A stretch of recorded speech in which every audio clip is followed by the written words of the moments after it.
Over the past few years, I've used an infrared camera at just about all of the home inspections that I've performed, and I've found that it can be a very useful tool when inspecting the ducts for the air conditioner and heating system.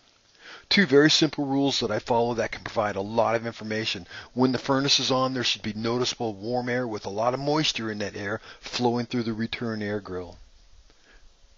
The supply grill is going to be a few degrees warmer. Here in Central Texas, it's very common for there to be a lot of humidity in the air, so I do expect to see that moisture at the return air grill. With the air conditioner system on, there should be noticeable cool air through the grill with, again, a lot of moisture in that air. And the supply is going to be a few degrees cooler. At this home inspection, with the air conditioner on, cool air was detected at the supply duct.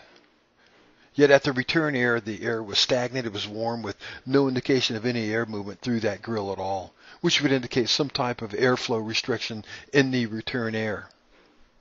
It could be that the filter's dirty, there's ice or dirt buildup on the evaporator coil, could be a hole in the duct, but it was pretty obvious that this air conditioner system was not cooling this house. Here's another good example, yet this time the supply duct is the problem. With the air conditioner on, the other rooms outside of this room were about 72, 74 degrees, yet the return air inside this bedroom had warm air flowing through it. Scanning the rest of the ceiling, it became obvious that the ceiling was never cut open for the supply air duct.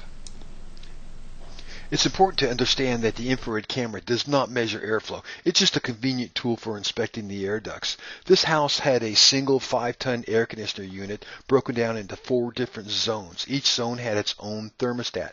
In this master bedroom, there were 2 supplies indicated by the red arrows, and the yellow points toward the only return air duct in this room. With the air conditioner on and scanning the ceiling, I was able to detect cool air from the first supply duct. However, airflow was not detected at the second supply. And airflow was not detected through the return air grill also. Again, this air conditioner is broken down into 4 different zones. 2 of the thermostats, including the one in this master bedroom, were actually disconnected from the system.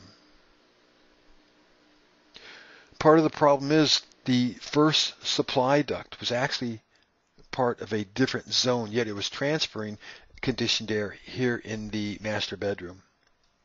And the fact that the thermostat in this room was actually disconnected meant the second supply did not have airflow. There was no airflow through the return air, and the supply in the master bathroom did not have airflow also.